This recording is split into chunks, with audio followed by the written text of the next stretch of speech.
What up, everybody? Gotta get the microphone over here. I almost forgot. Now, what up, everybody? It's AC Reviews the World, AC the Engineer, and AC Reviews the World.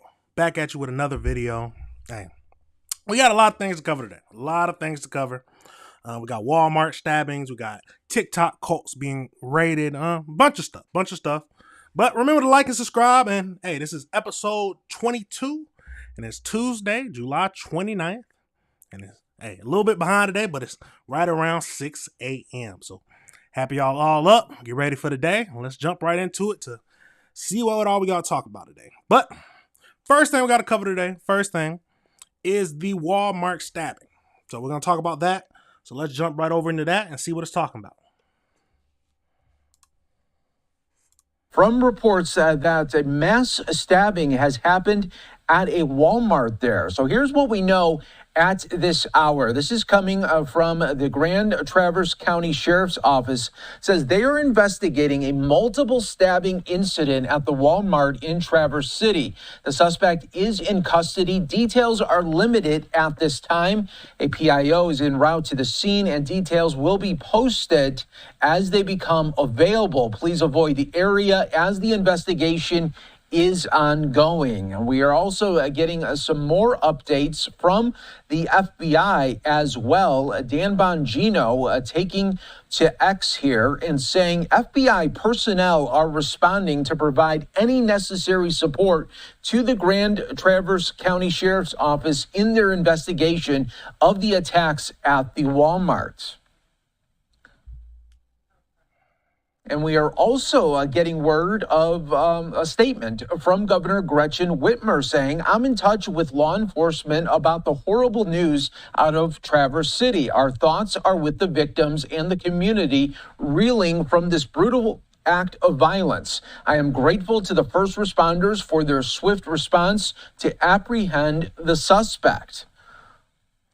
And she goes on to say, I will continue monitoring the situation closely. I want to give you a live look here, Traverse City out in Michigan. Now, this is about a 4-hour drive from Detroit, again, in the northern part of the state. And just to recap, police are still on the scene of this Walmart. They're going to be there all night, and we have at least 10 victims at this part. We don't know the status of their conditions, but we will continue to monitor it for you in Michigan, as well as FBI resources are being sent to Michigan, probably already on the ground as well.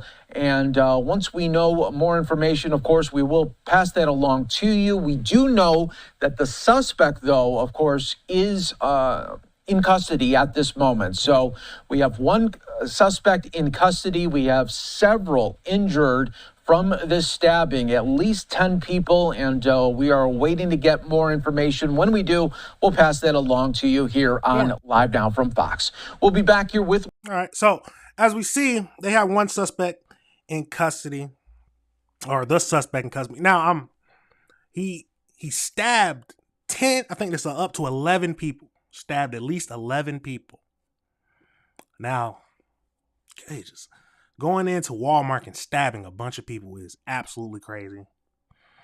Happy he didn't have a gun, because he definitely could have hurt way more people. But what's going through the mind of a person who stabs 11 people in Walmart?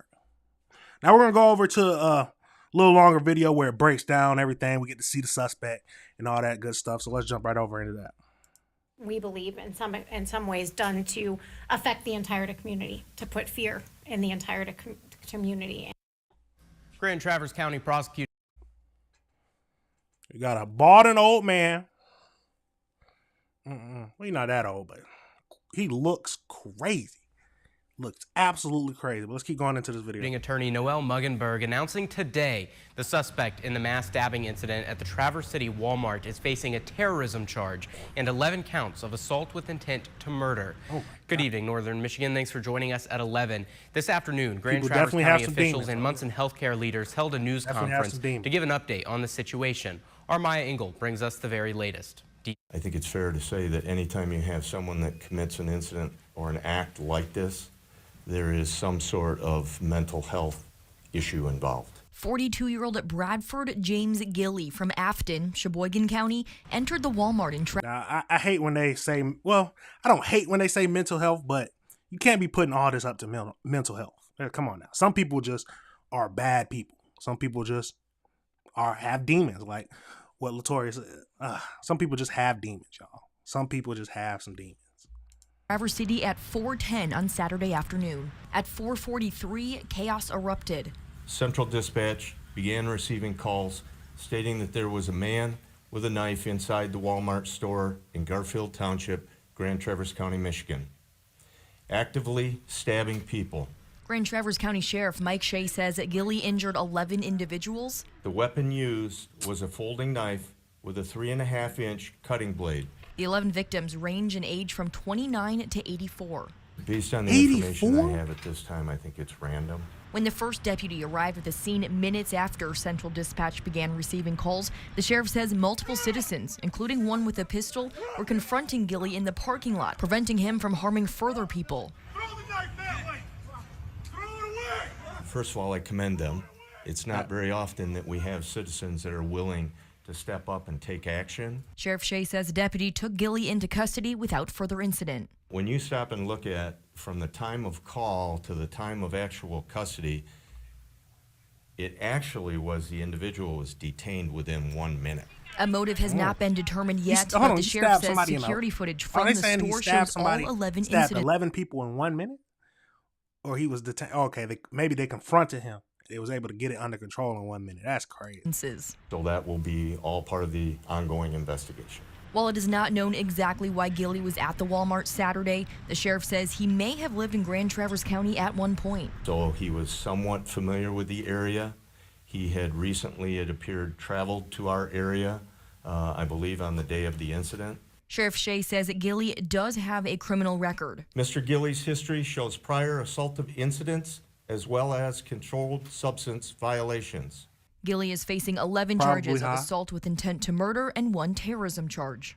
Anytime there is a mass incident like this, where it is something that appears at least to be just a very random act of violence, it's something that is done not to individual people, not to those individual victims. Obviously, they are most affected, but it is, we believe, in some ways done to affect the entire community, to put fear in the entire community and to change how maybe we operate on a daily basis. And so that is why we're looking at that terrorism charge. Sheriff Shea commending everyone who was involved in the handling of the situation. When you look at the collaboration that took place from the citizen involvement to all emergency services, to our transport teams, to Munson Medical Center, to the media, it is unbelievable. And I think that speaks volumes for the community that we live in. In Grand Traverse County, Maya Engel, Up North Live News. A terrorism charge has a maximum penalty of life in prison. Gilly is expected to be arraigned either tomorrow or Tuesday. Now I also seen it can also get you the death penalty. Now getting a clear picture of the timeline of the incident yesterday. Again, the Grand Traverse County Sheriff's Office says Gilly entered Walmart at 4:10 p.m. and stayed in the store until the incident happened. At 4:43 p.m., Grand Traverse County Dispatch got calls about a man with a knife actively stabbing people inside the Walmart. A Grand Traverse deputy near the Walmart arrived at 4:46. Sheriff Shea says when the deputy arrived, multiple people, including someone with a pistol, were confronting the suspect in the Walmart parking lot. Munson Medical Center says it started receiving patients at 5:01 p.m. The sheriff says 11 people were taken to Munson for treatment, including a Walmart employee. The hospital said today one of those victims has been released. 2 are serious and 8 are in fair condition. Munson healthcare leaders today praising its staff's response to the mass casualty situation. Our commitment to the community shines very, very bright today. We're very proud of the well-coordinated responses. As Sheriff Shea indicated, those started in the field with EMS. They continued to carry over on-site at Munson Medical Center, where patients were met inside of our emergency department, our emergency center, with all of our healthcare personnel standing by. Our trauma team was alerted prior to their arrival, and this involved a multidisciplinary mobilization of clinical resources, but also support resources for our clinical team. The list of the victims includes a 70-year-old man, an 84-year-old woman, an 82-year-old man, a 29-year-old woman, an 80-year-old woman, a 67-year-old woman, a 38-year-old man, a 39-year-old man, a 65-year-old woman, a 41-year-old man, and a 55-year-old man. In a tragic... So he was just stabbing random people, it sounds like to me. Jesus. Just whoever crossed his sight, he was stabbing. Now, was he high on drugs? Under the influence of something? That sounds like to me, but some people are just horrible people. Stabbing people in Walmart. This just... Be able to be out there protecting yourselves, y'all. Be able to protect yourselves. Either run away from the situation or, hey, if you are allowed... I don't know about this place's carry laws, but if you can carry and you know how to carry, please carry. Because some people are crazy and that can be the thing that saves your life or saves some other people. Let's keep going. Situation, we're often told to look for the helpers, those who stepped up in a crisis to aid those around them, from the Walmart employees to the customers who stopped to help those who are injured. Tonight, our Allie Baxter brings us their stories. We heard a lot of commotion, and somebody next to me said something about, oh, dumb teenagers making a ruckus, whatever. But then the screaming and commotion got louder and more serious, and I overheard somebody yelling, "He's got a knife." I hear someone holler, "He's got a knife," and then screaming and running. A chaotic Saturday afternoon leading to an eerily quiet Sunday. What usually would be a jammed parking lot of grocery shoppers is empty, besides a couple of investigators. It was like your worst nightmare. Watching things on TV like that doesn't even come close. Jan Beatty and her husband were shopping when they witnessed an older woman attacked with a knife. I saw his arm wipe across her face, and he slashed her face. And then he went down the frozen food aisle, and my husband saw him stab a young man right in that aisle. Jan and her husband were caught on camera helping the woman, staying with her until first responders could take her to Munson Medical Center. I just left. We had groceries that were there. My sister had bought in some groceries, and they're still in the car at Walmart. We don't have them. And my mom had a cane that's in the cart that we don't have access to anymore right now either. Laura Fearns and her sister Juanita were at the self-checkout when people started screaming. The next thing they knew, they were putting pressure on a victim's wound. I would just hope somebody would do the same to me. You know, if I was her in that situation, my mom's always taught me to, if you could be helpful, to help. But the impact of what the sisters witnessed is sticking with them. I had a bad night. I had some nightmares. We went to Family Fair afterwards, and the checkout's right there. And in my head, I'm like, well, this could happen right here, And it's now making me second guess everything of what I should be going, or look at all the people as I go by now. This incident has left its mark on a community. Even one of our own employees was affected. He and his young children were inside Walmart at the time before being ushered outside. He says trying to explain to them what happened is difficult. They keep asking, why did we leave the store? They were more bummed that we left the bottle of bubble bath in the cart. So they kept asking specifically about why did we leave the bubble bath, and trying to explain to them that your lives are much more important than any stuff. Trying to explain that to them at their level so that they understand, it was not safe, that we had to get them out of there as soon as possible. In Grand Traverse County, Allie Baxter, Up North Live News. During the news conference today, prosecuting attorney Muggenberg also pointed out counseling options available to community members.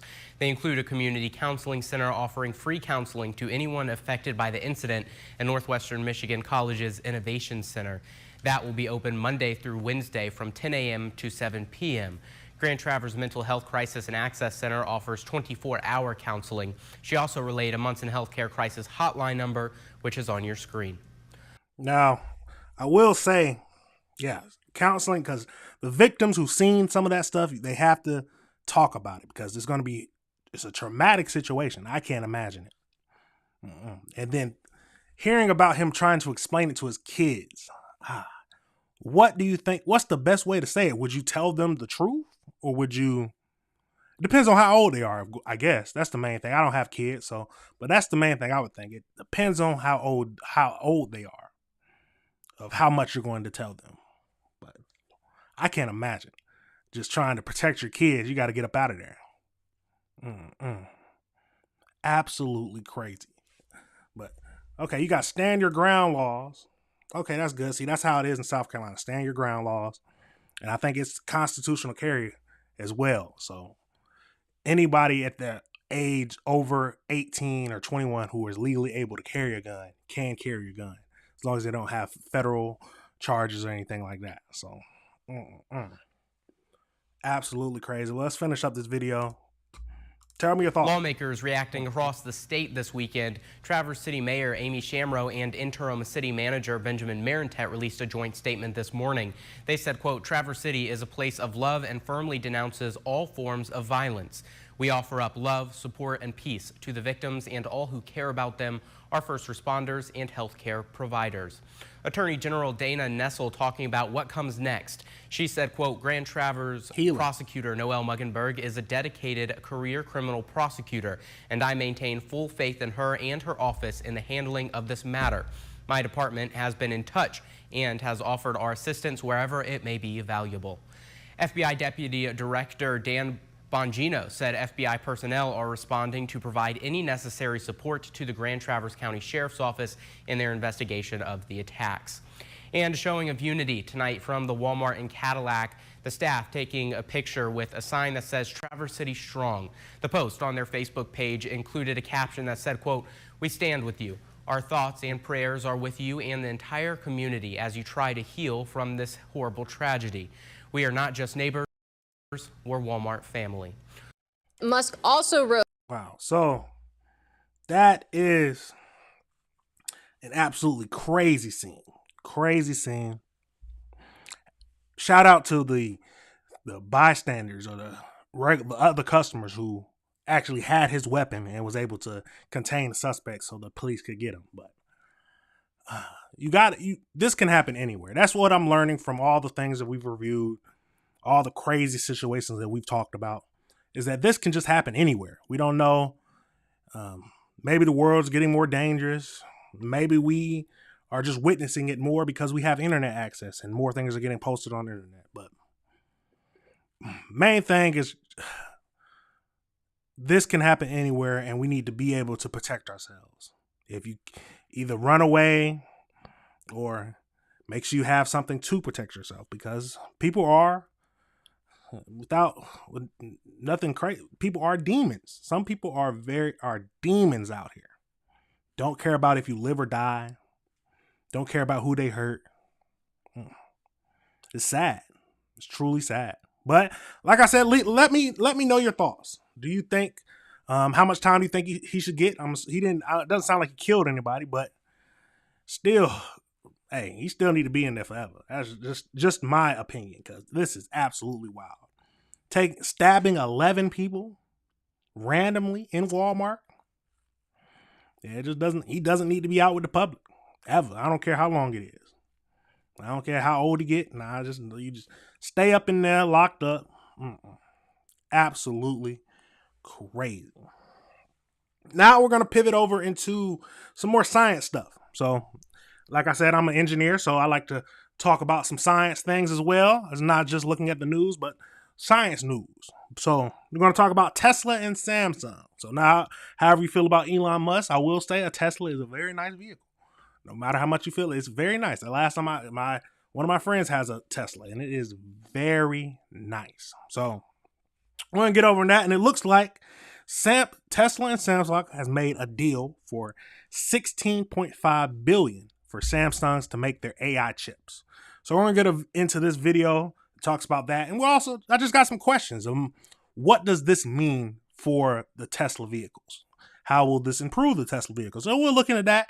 Have AI, AI is a friend sometimes, but we'll look at answer those questions that help AI bring the information all to us so we can see what it's talking about. But let's jump right into this video, and remember to like and subscribe. And hey, tell me your thoughts. Tell me your thoughts on any of the things that we always talk about.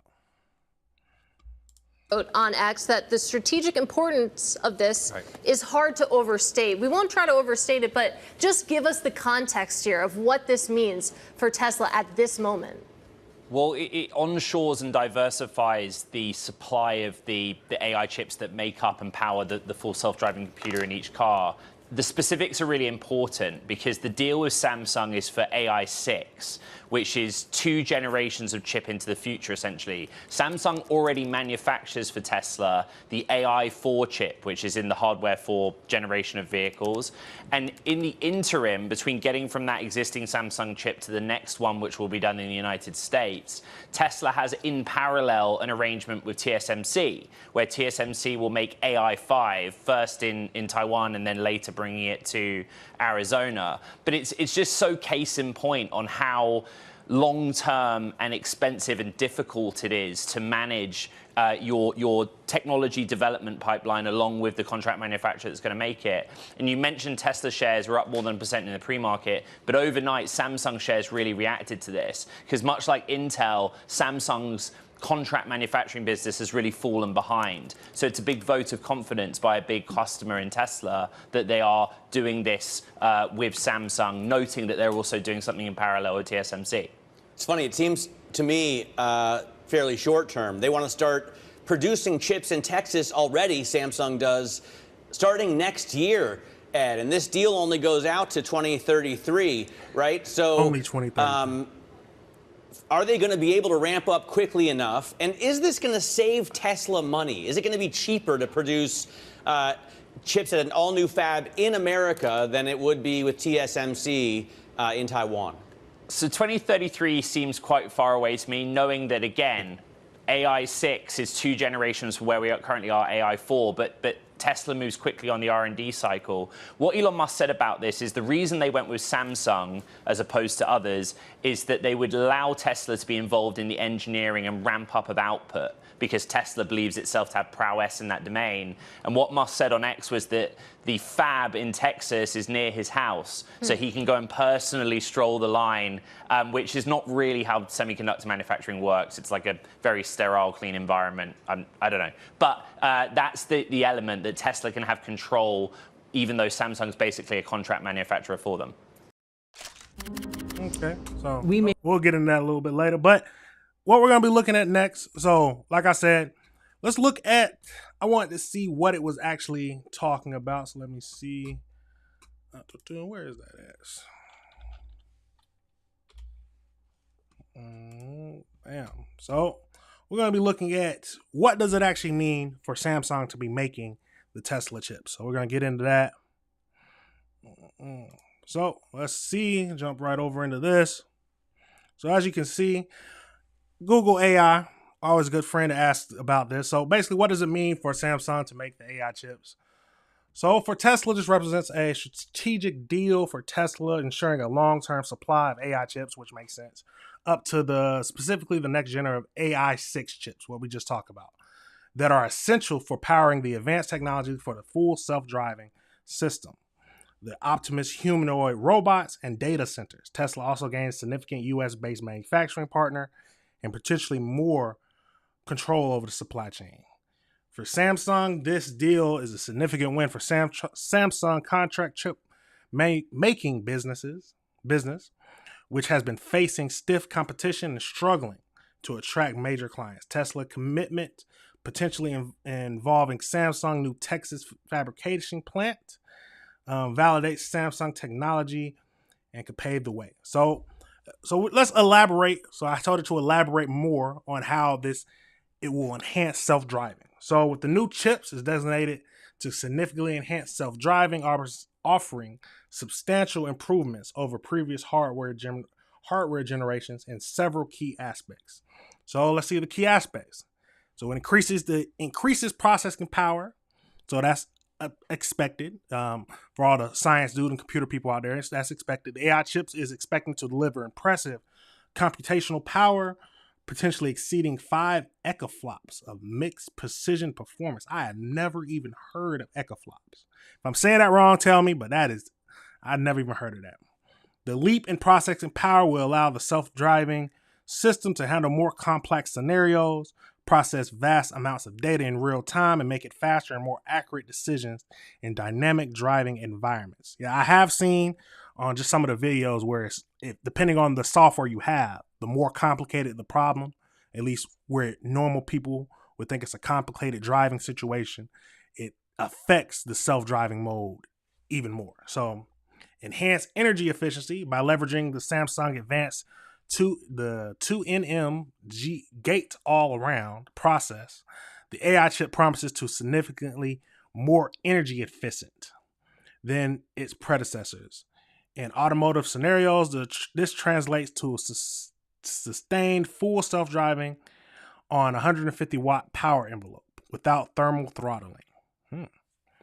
The efficiency is crucial for electrical vehicles, directly impacting the vehicle range. Okay, more range, that's always good, because that's the main problem I've seen is that is stopping me from fully investing in electric vehicles in the first place. Because with my Honda Accord, hey, $40 right now, full tank, 500 miles. Hey, that's perfect. That's right there, perfect amount. Let's see. Yep. Crucial direct impact of the range, allowing sustained high performance operation and full self-driving. Faster AI model training, so it increased the processing power like we talked about. Allows Tesla to build and refine more sophisticated neural networks models in shorter time frames.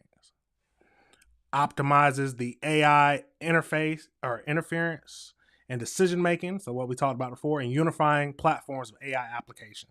It's not just for vehicles, but it's been designed for the AI ecosystem, powering the robots, supercomputers. Okay, so it's just all around going to make everything more efficient, it sounds like to me. Just a simple way of saying it. So now tell me, do you want to get a Tesla? What is holding you back from electric vehicles? Do you already have a Tesla? Like for me, it's the range main thing. Also the charging times. Them charging times, you have to sit in there depending on how much you want to get it. I know they don't say to charge it to 100%, but to 80%, you're sitting there for like 20 minutes, 25 minutes. I mean, I guess you can watch a video. You got some nice stuff in there, but yeah, that charging time and the range is the main things that's killing me. The main thing that's killing me.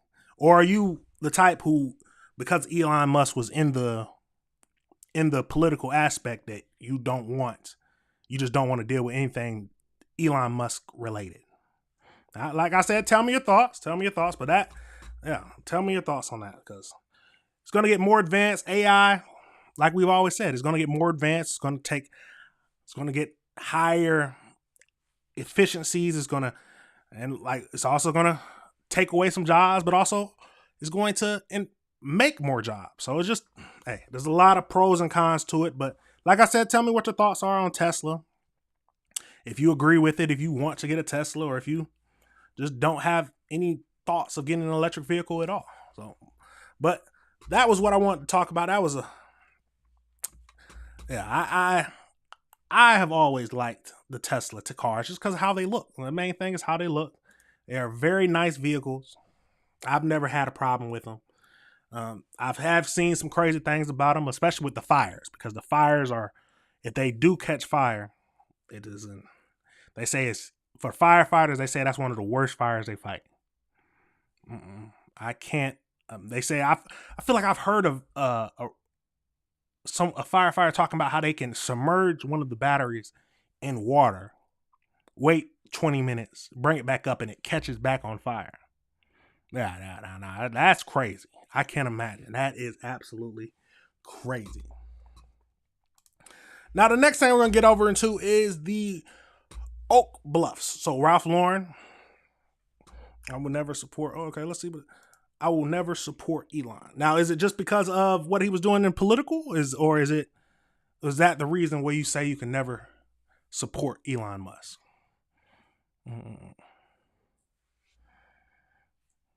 Because, I mean, you can't, what he was doing with the politicals, or in the political aspect, that's totally different from him as a technological genius. We got to admit, he's done things with SpaceX, going to space, rescuing astronauts, and just how he is with the whole bringing self-driving, because I've never even how good that is. So, but it's always your opinion.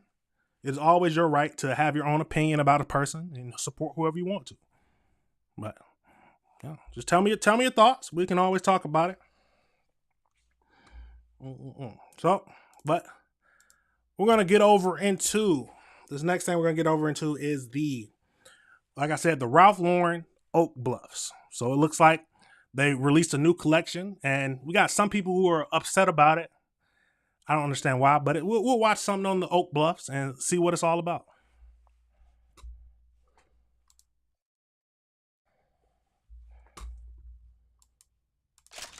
So this is their collection drop. We made the concerted choice to be here in Oak Bluffs because we knew we would be safe. This place nurtures from the heart, from the soul, and from the environment that's here, and the way that you're able to build bonds with people. Morehouse and Spelman allow for people who have been pushed to the margins to feel centered, at least for a moment. During the summer months, we are able to feel that way in Oak Bluffs. There's something so peaceful about the vineyard. You can exhale. When I set foot on that soil, I breathe differently.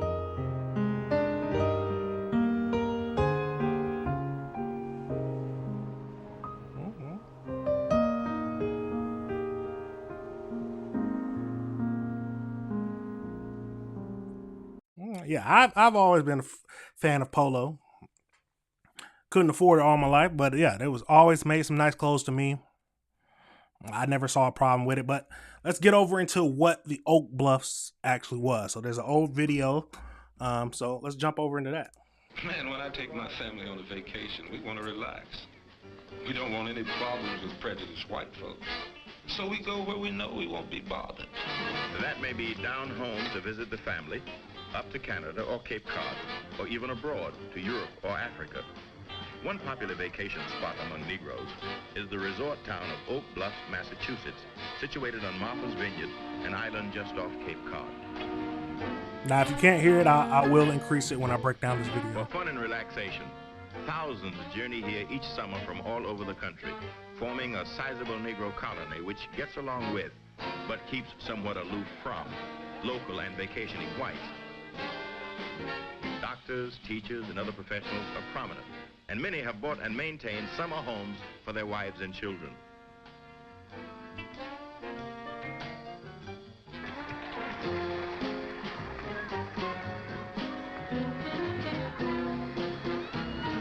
Okay, guys, there.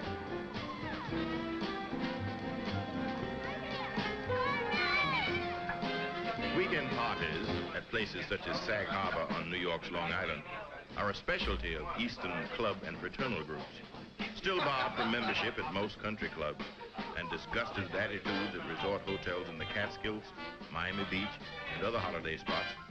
Some club members fly into such private parties from other cities to claim their place in the sun.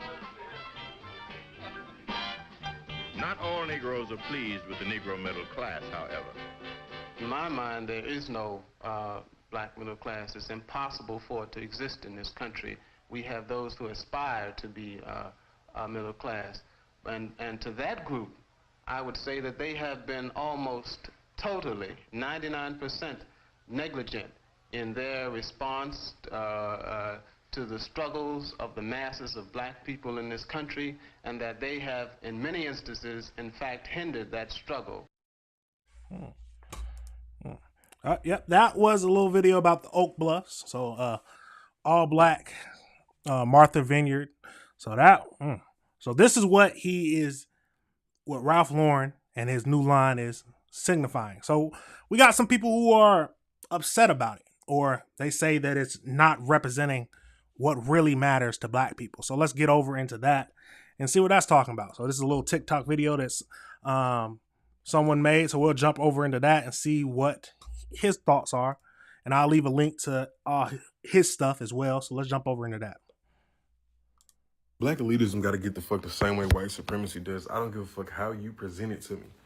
I don't care. James Jeter just dropped his second collection with Polo Ralph Lauren. The first one, Morehouse and Spelman. HBCUs were the craze. Totally get it. That was a layup. I understand. Now we're in the second collection is based off of Oak Bluff. The only section in Martha's Vineyard where black people could gather and do their thing. Cool. I don't give a fuck about none of that. I do not want a black all-American story when it comes to Polo Ralph Lauren, because that is not how we and people who look like me have engaged with Polo Ralph Lauren. It's never been about some elite bourgeoisie shit. We stole that shit. Like the things that you are creating, the things that you're trying to create, the things that, oh, like this is black excellence or black elite or whatever. We stole that shit. That is not how we engage with. Now, I don't know if I'm assuming he's talking about stole the actual product. That wasn't on my agenda. If I couldn't afford it, I didn't buy it. But I did like Polo. I mean, hey, I didn't really steal it.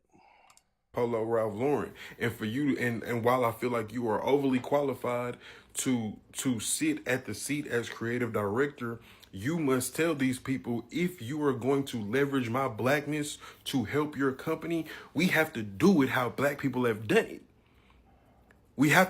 At some point, you got to recognize the lowlifes. At some point, you got to recognize these other groups of people who look like us, how we were. It was a rebel for us to wear these things. It was a rebellion to the American dream, to the all-American standard. We stole that shit.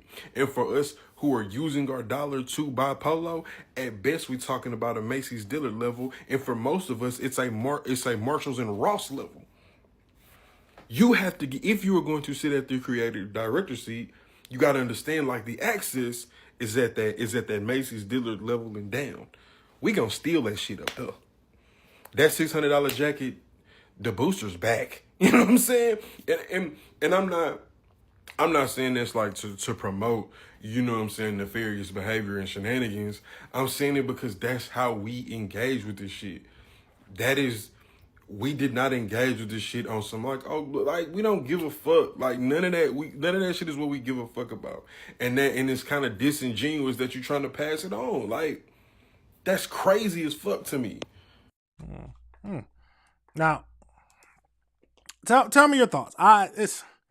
My thinking was I never stole. If I couldn't afford the higher end Polo, I wouldn't steal it. No, I didn't steal it. When I could afford it, I did go and buy it because I like the stuff. See, that's the same way I am. I didn't steal anything. That wasn't how I was.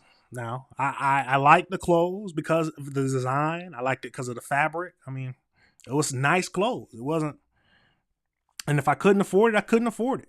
I mean, just like with anything, if I can't afford it, I'm not gonna steal it. If I can't afford it, I'm just not gonna wear it.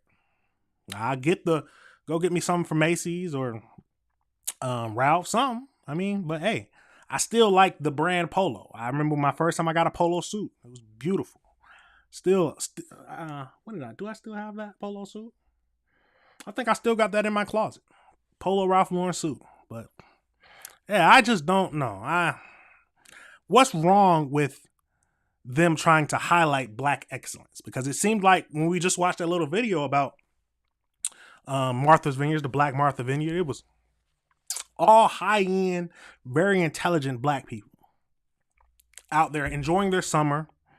They said they got along. They stayed away, but they got along with the white people in Martha's Vineyard. It wasn't anything crazy. It didn't sound like, but yeah, that's what's wrong with them trying. It sounds like they're trying to highlight the black excellence. I mean, is there something wrong with that? Tell me your thoughts. Tell me your thoughts. Is there something wrong with that? Do you disagree? Is the only time you actually bought Polo or the high-end Polo is when you stole it? Some people's mindset is bad. They're in that bad mindset. So I might just be it's just me, but I've always strived to be better. Strive for excellence. Strive to be the best I can be. And it looks like they're highlighting, Polo, Ralph Lauren is highlighting some of the best in Black people community, our community. I mean, yeah, that's my thoughts. I never didn't. It wasn't anything. Didn't seem like anything bad to me. It looks like some nice clothes. It looks like I'm probably gonna get some too. I mean, I like polo. I've always liked polo. But yep, like I said, tell me your thoughts. Tell me your thoughts on any of that. But now we're gonna switch over into. Let's see. We're going over into a Delta pilot now. A Delta pilot was arrested right after landing for child essay. Now, I'm not going to say the whole word. We already know what it is. But child essay, child pornography. It goes to show you. Anybody can be a nasty man. Anybody can be a dirty person. A horrible person. Never know. It can be your pilot. It can be your doc. You never know. But they got to be arrested. And they got to... Any people who mess with children or anything like that, under the prison. So let's jump right into this video. We got 2 videos to watch like this, and they actually show like him being taken out of the plane. So let's jump right over into that. More details about why a Delta co-pilot was arrested in the cockpit just moments after a flight from MSP landed in San Francisco Saturday evening. A senior federal source telling Fox News the arrest was related to child sexual abuse material charges. Fox 9's So Young Kim spoke with passengers who were on that flight. She joins us now. And So Young, what do we know about what took place, at least from the perspective of those passengers? Randy, the passengers I spoke with say right after they landed, law enforcement moved in quickly, handcuffed the co-pilot and took him into custody. At the time, they were left with a lot of questions and no explanation. A group of uniformed people who were armed came right through the first class cabin toward the cockpit, and they asked everybody to stay in their seats. Passengers who were on a Delta flight from Minneapolis to San Francisco described the moments right after they landed Saturday night. They tell us they saw at least 10 law enforcement officers board the plane. Everybody that I saw was armed. But they had different clothes on. Not everybody had the same uniform on. Some of the people had a uniform that said HSI, and some of the people didn't. Passengers say within a matter of minutes, the co-pilot was arrested and taken off the plane.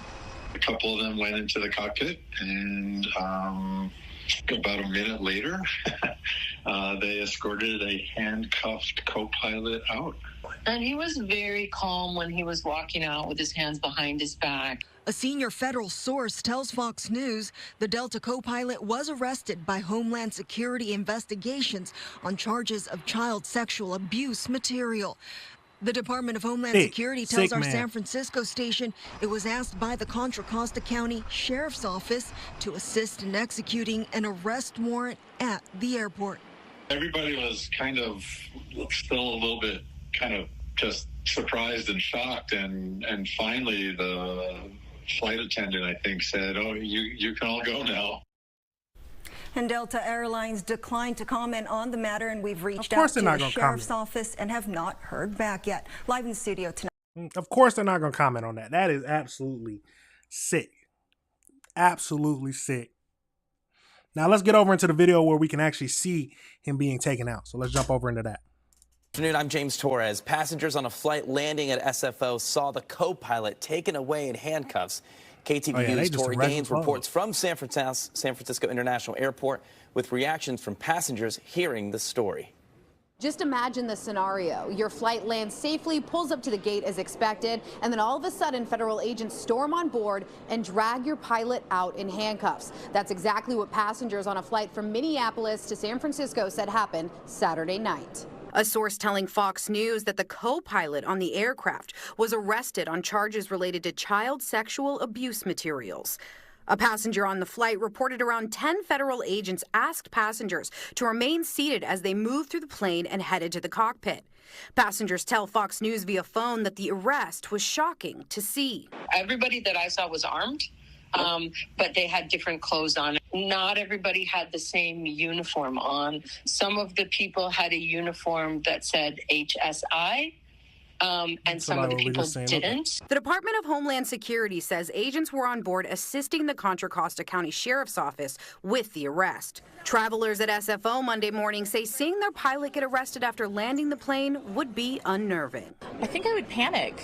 That would be really, really frightening. I mean, why are you frightened? I mean, you already landed. I mean, I'm going to get off the plane and go home. I'm not going to really be, like, it'd be a wild situation, but why would I panic? Why would you be scared? Like, he's already done his job. He's already got us home safely.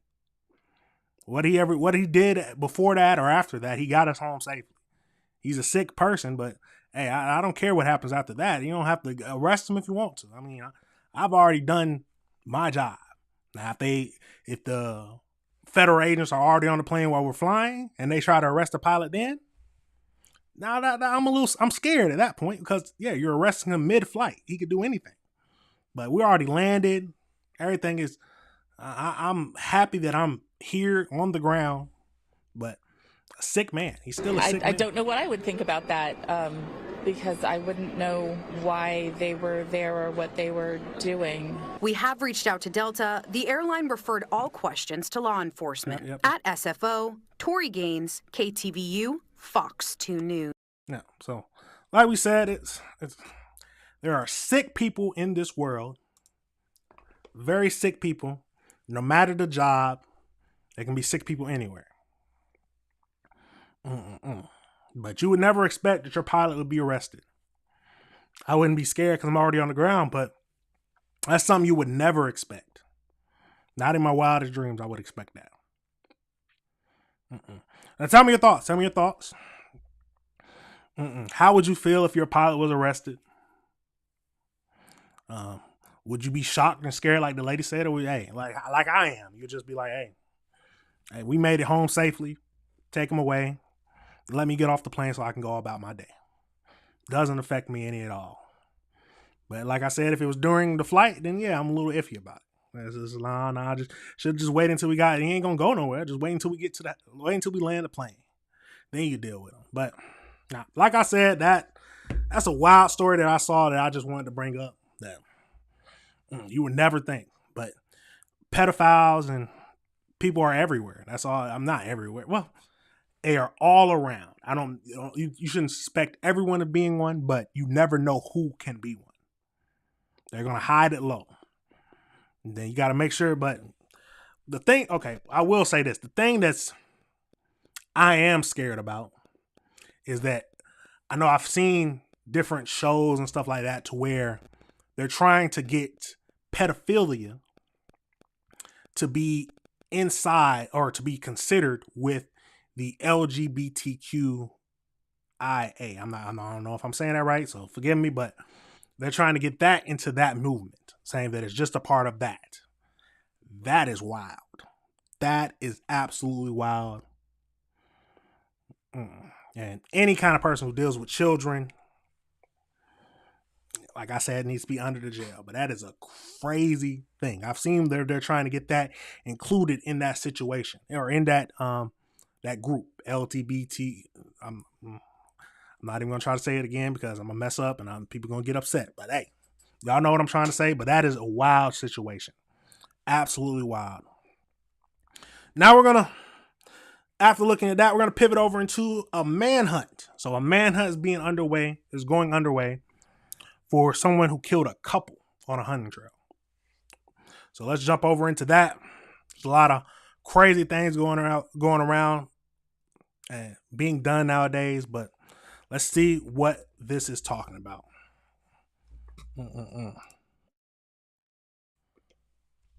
Your manhunt and woman hunt is underway in Arkansas after a husband and wife were murdered while hiking with their 2 young daughters.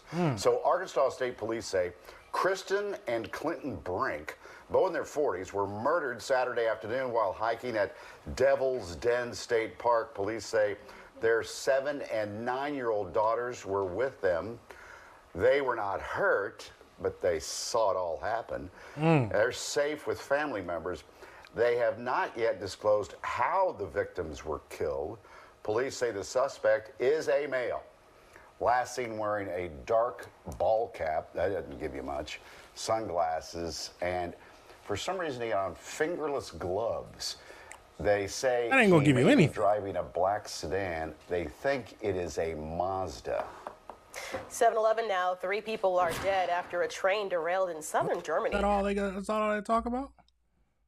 Hold on. We want to hear more about the manhunt. No, more about the manhunt. Let's get over into that, because that is absolutely wild. Let's see what it's talking about. You know, y'all can always do more research about.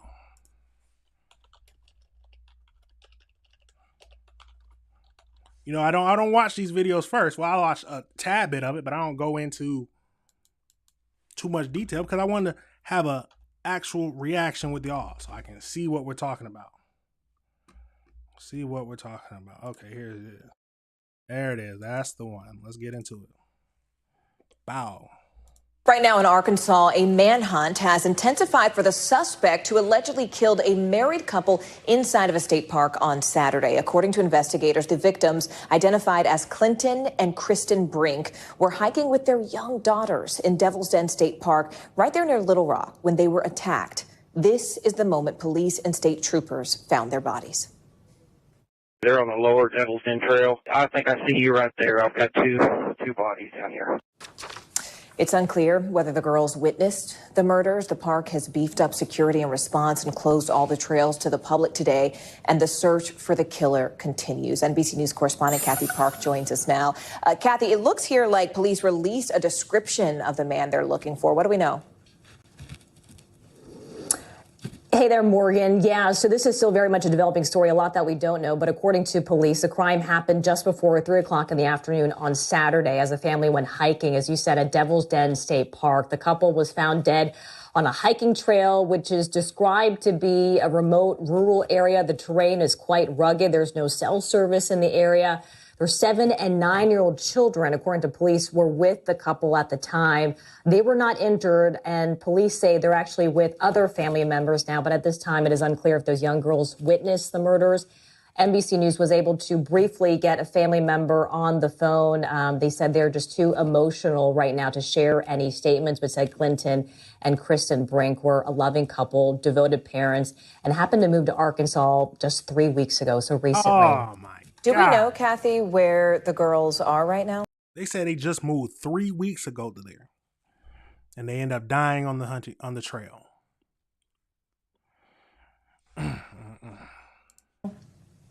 Hiking trail. Yeah, according to police, they say that they are with other family members. But let me give you a little bit more description of the suspect, because you mentioned this is still an ongoing manhunt. This is an active investigation. The suspect right now is described as a white male, medium build. He was wearing dark pants, long sleeve shirt, dark ball cap, had fingerless gloves, was also wearing sunglasses. And then he was actually seen driving out of the park. He was in a black sedan, likely or possibly a Mazda. And what's interesting is that the license plate was actually covered by tape, and he was heading toward the nearby highway, either Highway 170 or 220. And law enforcement, of course, are asking. So he was already planning to commit a murder or some kind of crime. Your license plate, the only reason you got your license plates covered is because you don't want to be tracked down. Absolutely crazy. Members of the public to help. If you were in the area on Saturday, look through your phone, those GoPro videos, see if you have any clues possibly linked to the suspect, Morgan. It's a heartbreaking story all the way around. Kathy Park joining us with the latest as that story unfolds. Thank you, Kathy. We thank you. Wow. Absolutely crazy. Think you just moved there 3 weeks ago. 3 weeks. And you end up getting stabbed or killed, and I don't know what they did, killed in front of your children. It's a cold world out here sometimes. Jesus. But we gotta pray. Like I said, we gotta pray for the little kids, because they're definitely gonna need some therapy. We're gonna need some people to talk to, because that is traumatic. I can't imagine.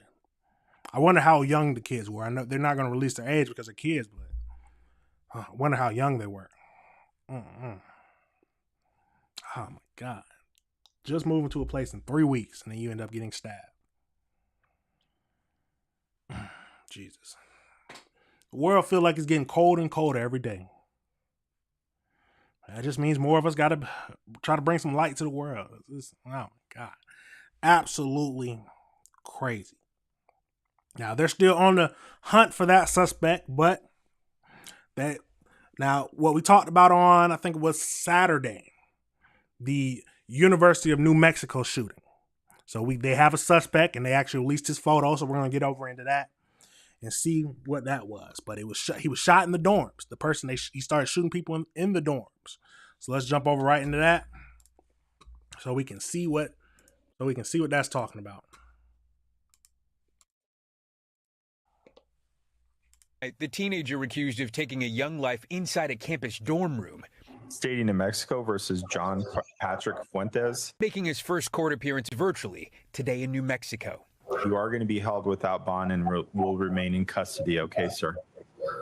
Yes, sir. 18-year-old John Fuentes appearing in front of a judge, charged with aggravated assault, battery, and first-degree murder. This is a difficult 18 and heartbreaking day for the University of New Mexico. Let's back that up a tad. Police say early Friday morning, the teenager accused of taking a young life inside a campus dorm room. State of New Mexico versus John Patrick Fuentes. Making his first court appearance virtually today in New Mexico. You are going to be held without bond and will remain in custody. Okay, sir. Good. There's no need to give him a bond. 18-year-old John Fuentes appearing in front of a judge, charged with aggravated assault, keep your head on a battery, swivel. Yep. and first-degree murder. This is a difficult and heartbreaking day for the University of New Mexico. Police say early Friday morning, Fuentes shot 2 teens inside a dorm at the University of New Mexico's central campus in Albuquerque, including a 19-year-old shot with non-life-threatening injuries and 14-year-old Michael Lamont found with a fatal wound to the head. It appears that at this time that the individuals were playing video games in a residence that did belong to a UNM student. Authorities say they responded to the Gila dormitory at about 1:30 Friday morning, arriving to blood, broken glass, and the discovery of Lamont's body. The shooting sparking fear across campus, leading to an hours-long lockdown and shelter-in-place during the second day of new student orientation. He shot him while playing video games? Nearly 12 hours later, police say Fuentes was arrested during a traffic stop some 25 miles away. Officers crediting cutting-edge tech to ending the manhunt. A key development in the investigation came through the use of license plate reader technology, which helped our investigators track the suspect's movements and ultimately led to his location. An alleged killer today not yet entering a plea and now awaiting formal arraignment. Steve Patterson, NBC News. We gotta look at him. 18 years old, being charged with first-degree murder. Ruined his life. They said he was playing video games with them. I might be mistaken, but it sounds like me. They said that they were playing video games. Why everything sounded like, if you've seen the show Boondocks, there's an episode on Boondocks where a little kid ends up shooting someone else because they were playing video games. Oh my God. The world is like a Boondocks episode or sometimes. But it's happy they caught him. He killed a 14-year-old. Nah, see? I don't care how young they are. Some people you can already tell they need to be in jail for life. Already tell. You start doing things like this, there's no need to take them out of jail. There's no need. No. Don't even give them parole. It's already, I don't know what the situation is, but I can't see a situation where, unless he, like I said, I always say this, unless he was fearing for his life, which they didn't recover a gun or anything like that, or a knife, there's no reason to be killing somebody. Yeah, it's just like always keep your head on a swivel, no matter where you are, because of the world, how crazy the world is. You need to always keep your head on a swivel. You need to be aware of your surroundings. Please be aware of your surroundings, because anything can pop off. Absolutely anything can pop off. And if you're not prepared for it, or if you're going out your way lollygagging, now if I said that right, did I say that right? I think I said that right. If you're going out your way lollygagging and all that good stuff, not paying attention to your surroundings, Absolutely crazy. Yes, Boondocks is on point. Every time I watch Boondocks, I'm still laughing, but maybe some of the crazy things that be popping up in the shows that you be seeing in real life, be like, wow, it's like something I've seen on TV. People are absolutely crazy nowadays.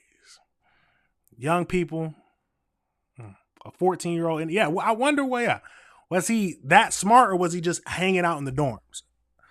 Yeah, because at 14, no. Yeah, I didn't even think about that. Yeah, 14-year-old in college. What was he doing in the dorms? Was he a student? Because if he was, man, he's a smart man. Or if he was just hanging out with someone he knew. But he did lose his life. You can't trust people. Can't trust people. Can't be all. You gotta be prepared for anything. Because some people will switch up on you quick. Truly switch up on you quick. But wow, absolutely crazy. But they got the suspect, caught him with license plate tracking and all that good stuff. Technology helping us feel more safe. Helping us feel more safe. But that is absolutely wild. I've seen all these school shootings now. Thankfully, I've never been on campus when a school shooting has happened. I don't think, there's been incidents at the school I went to, especially in college, but I've never been involved in a school shooting. I can't imagine how I would react.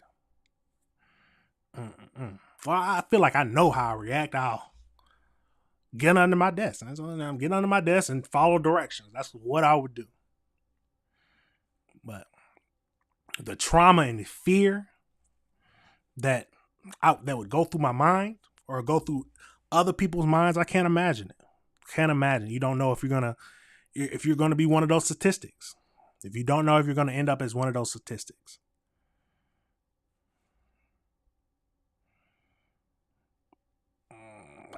I was gonna say something, but school shootings are absolutely crazy. Let's just hope he gets. Honestly, let's just hope he stays in there for life. Some people just need to stay in there for life. Absolutely crazy. Prison's gonna get too filled one of these days. We got to build a bigger prison. Absolutely crazy.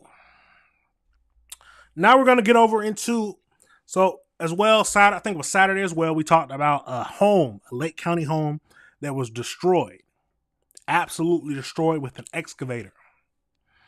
And written on the walls was basically, you don't F with this bitch. Basically, you don't know the girl you F with. Something basically like that. But we're going to rewatch a little bit of the video of talking about the home destroyed. And they found a girl who's said to be in the home. I'm not sure if she's the one who wrote all that stuff, but she wrote some crazy things on the walls and smashing the whole car. But let's jump right over into that and see what it is talking about. So we'll watch the video first of what we was looking at, the original video on Saturday, and then we'll get into the new where she was discovered and found. All new at 5, Lake County deputies are trying to figure out what happened to this mobile home near Claremont. Thanks for joining us on this Friday. I'm Luann Sorrell. And I'm John Brown. The home was vandalized by some heavy equipment. Now, it happened early this morning on Pine Island Road, and Fox 35's Hannah McKenzie is live in that area right now with the very latest on this story. So, Hannah, at this point, do we have any idea what happened here? Well, John, Luann, this is the kind of destruction we're used to seeing with tornadoes, hurricanes, an explosion even. Fortunately, we are told no one was inside at the time of all this. But to answer your question, according to law enforcement, they have no leads on who did this or why. There may be a clue, though. There is a man's name spray painted on the other side of the home. So I looked that man up and I found him. He is a local here in the Claremont area. He's an elderly man. He tells me he just got out of the hospital. He also told me that he owns this piece of property, but he let a woman he knows move this trailer here and live here rent-free. Now he says himself, law enforcement, that woman's family are all trying to track her down, but no one seems to know where she is or if she had anything to do with what happened here this morning. Home sweet home? No longer. This trailer now torn to pieces. Skyfox drone getting a bird's eye view of the damage. A bed frame teetering over the edge. This chair now sitting in the front yard. Have you ever seen a scene like this before? I have not seen a scene like this before. It looks like it's been completely vandalized, like completely destroyed. Like somebody has smashed it to pieces. Lake County deputies were called to Pine Island and Monte Vista roads just after 7 a.m. Friday. Deputy Stephanie Early says someone did this with some sort of heavy machinery. Whoever did this is really angry. I hope I don't meet up with him. Neighbors like Joe Burgess stopping by to catch Ain't a nothing glimpse. worse than a woman's form. My stomach. Perplexed by it all, Bob Reese checks out the choice words spray painted on the side of the home. You with wrong girl. Yep. See that? So this was what was written on the home. You F with the wrong girl. Girl. I think it says Supermom and then Ped. Evidence markers now litter the yard, several positioned around large tire tracks. Kaylin Kurtzinger tells us she's seen construction equipment on the property. The excavator has been there for months. It's not there now, but it has been there for a while. It's not just the house. The destruction extends to this Ford Even Expedition. destroyed car. The roof was smashed in and broken windows by heavy equipment. A woman's dress hanging on the side mirror. Nearby, some more cryptic handwritten notes. Hold on, we gotta jump over in that note. What's this note? LSD 4. I killed someone drunk driving, still drinking. I have money. Ren, all my money is dirty. See, people. Yeah, it sounds like a woman was upset. At least that's my thinking. Tell me if your thoughts are different. But so we're gonna jump over into the next video where they say they found the woman. They found the woman, and they basically said she is safe. So I don't know what is happening. Hopefully, let's see if they get into if she's the one who wrote all the stuff and what it's about. Let's jump into that. Following breaking news, deputies say they have found Nicole Greiner. She's the woman who lives at this home that was destroyed by an excavator. And Fox 35's Stephanie Buffmonte is live at that home near Claremont. So, Steph, this just developed in the last 15 minutes or so. What do you know at this point? Yeah, not a lot right now. The only thing that we got from the Lake County Sheriff's Office in the last 15 minutes was, and I'm reading off my phone from their Facebook post, it says, Nicole Greiner has been safely recovered. That is it. So a lot more questions than answers this evening after this. Just take a look at this home. This all started when a 911 call came in from someone who lives here saying that this home was completely destroyed, and as you can see, the front wall is just gone. You can look into every single bedroom in this house. And what makes this story so bizarre is the message that we saw on the side of the home that said a man's name, and then it said, don't mess with. The PG version was, don't mess with this girl. And so a lot of questions there when you see kind of a cryptic message like that. We had done a lot of digging today. We reached out to the person whose name was on the side of the trailer here and found out that he actually owns the property and had allowed her to live here rent-free and move her trailer here. Then we heard from her ex-husband who said she was supposed to pick up their kids earlier. He didn't pick up their kids, and he couldn't get in touch with her. Then we found out from the sheriff's office that she was reported missing and believed to be with her boyfriend. We started to look into her boyfriend, found out that he potentially has a link to an excavating company. So a lot of questions here as to what exactly happened, who did this, and why. But the latest update is that Nicole Greiner, who the sheriff's office says lived here, has been recovered after she went missing after this. So, like I said, a lot of questions that we are hoping to get answered for you, but we will have much more tonight at 11. We'll send it back to you.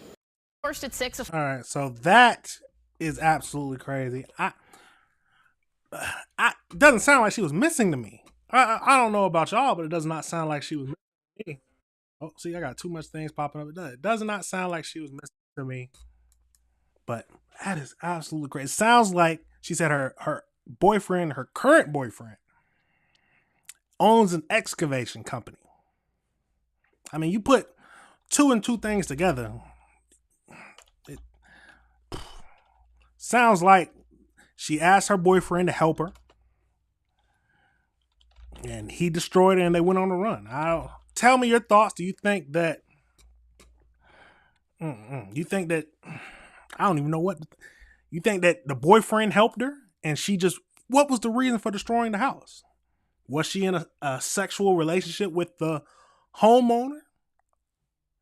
Because that sounds like something a woman who felt she was scorned would do. At least that's my thinking. Oh my God. So let's see. Okay, this is a more updated video. Let's get into this. Let's see. Yeah. This one seems to be more updated. So let's jump into it because this is a crazy story. Let's see if there's any more detail in this story. Breaking tonight, yet another twist in the bizarre case of a Lake County home destroyed by an excavator. In just the last hour, detectives say a woman who lived in that home, Nicole Griner, has now been found safe with her boyfriend. This comes just a few hours after they said she was missing. This is all happening in Claremont off Pine Island Road. Our Giovanni Diaz joining us live from that scene. Gio, the woman was found with her boyfriend?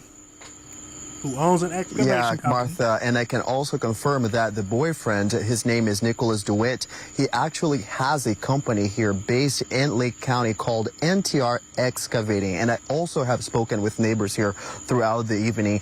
One of them told me that he has seen multiple times over several nights here an excavator parked here in this area. Now take a look at the damage that was left behind here. There were messages that were spray painted across this location, and also a lot of questions that were left behind. Both sides of the residence were struck by heavy equipment. And that heavy equipment? An excavator plowing through this home in Lake County as many as 5 times. Take a look at what's left of the house. There's like a house that's there that was completely, it looks like it's been completely vandalized, like completely That's destroyed. the point.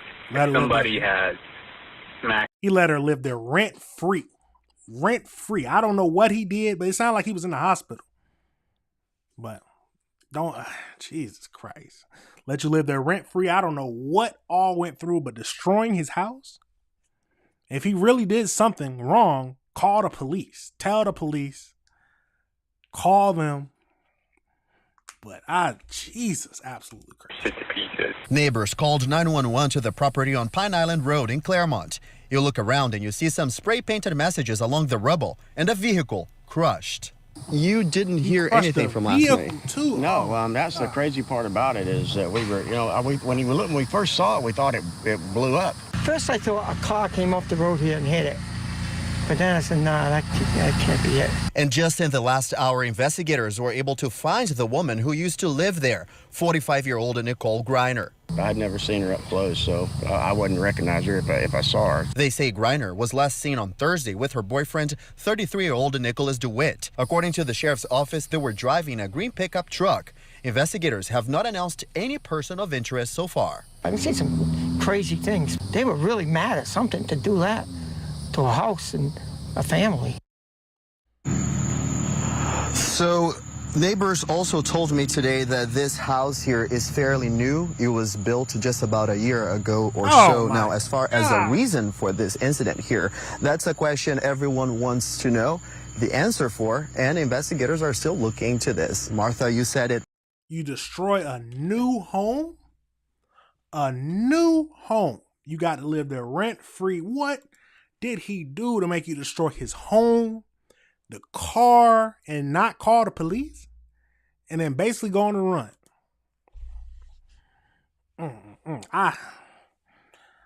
Jesus, I don't know what he did. Yeah, but like you said, some people are ungrateful. That is absolutely crazy. I can't imagine. It's crazy because I'm assuming the only way he got that information was because they called him. The news people called him, asked him if they owned the house, or the police. Oh my God. Imagine you just look on the news. You're watching TV and you look on the news. Your home that you let someone stay in rent free and your car destroyed. Absolutely destroyed. I'd lose it. I would lose it. Jesus. Oh my God. But yeah, I saw that update and I was like, yeah, we got to talk about that update because the woman was found and they're not having said anything about charges. They said she was missing. It doesn't sound like she was missing to me though. It sounds like she was on the run. Now tell me your thoughts. Tell me your thoughts. Do you think I'm wrong about this? Do you think that she has a good reason for destroying his home? Is there a good reason for destroying the home instead of calling the police? Or maybe you think that she called the police and they didn't do anything, so they decided to destroy the home and the car. I don't know, but that is an absolutely crazy situation. And they got her now. So now we just got to see if they charge her with anything. Are they going to charge her with anything? I don't know. And Jesus, that is absolutely crazy. Now we're going to go over to a dispute. We're going to pivot over into a dispute between neighbors where a mom and two daughters were shot. Yes, I said it. A dispute between neighbors ended up in a mom and two daughters being shot. So let's jump over into this video and get right into it. Mom and her two daughters recovering after being shot by their neighbors. Thanks so much for joining us. I'm Eric Perry. Fox 5's Alexa Liaco is live outside Grady Memorial Hospital where they were taken. Alexa, walk us through how all of this unfolded. Yeah, police said, Eric, that this started as an argument between these two different groups of women and escalated into a violent shooting. We spoke with a bunch of neighbors who were too scared to go on camera, but they said that this shooting was the culmination of days of fighting. We try to get people to call us first before it gets to this point. However, like today, it just boiled over. Officers say just before noon Saturday, 3 women were shot in the parking lot of this complex on Middleton Road by their neighbor. A lot of the crimes we have out here, there's known parties, so they all know each other. A 45-year-old and her 2 teen daughters were injured. Neighbors who were too fearful to go on camera tell Fox 5 the chaos unfolded when a mom and her daughters had a verbal altercation with a woman who was trying to jumpstart her car. It happened right between those cars that are right in front of the building within the tape. Neighbors say that woman then went into her apartment, retrieved her gun, and shot at the 3 women. Why are you still Purses, there? shoes, and clothes are let's pause it. Come on now. First of all, why are we getting into arguments with people? Like I'm too old to be getting into arguments with somebody. If you want to argue, all right, argue with yourself. I'm done talking. I'm not trying to argue. I'm not trying to get into a heated conversation with anybody. No. I'm done with the conversation. If we're going to argue, there's no reason for it. So I'm just going to go. But then I'm assuming, she was like, hold on, stay right here.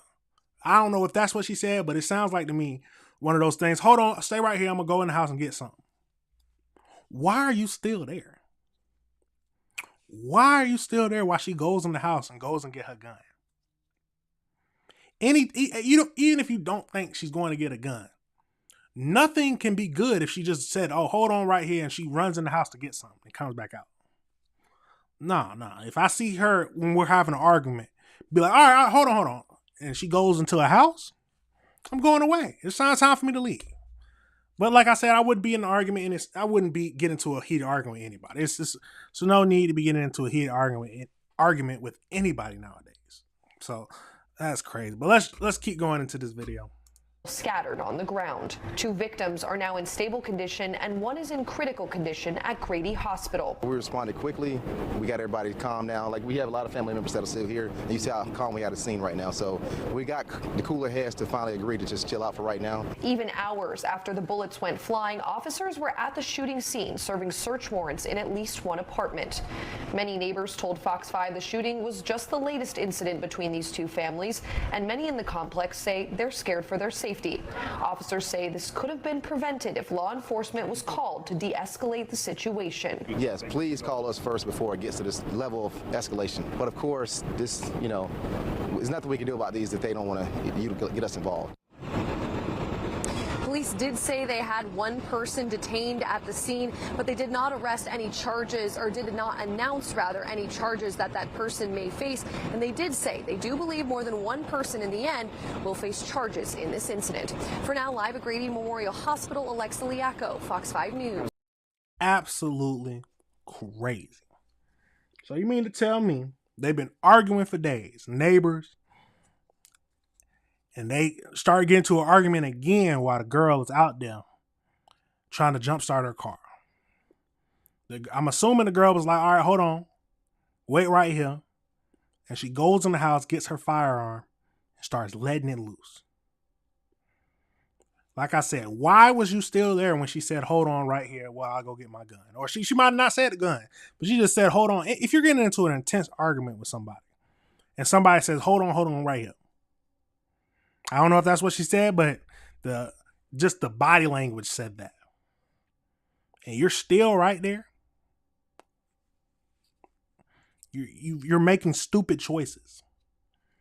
I think getting into heated arguments with somebody instead of just walking away constantly, like they said, this happens constantly in the neighborhood where these 2 neighbors are arguing, heated arguments. Why are you constantly getting into heated arguments with somebody? Why?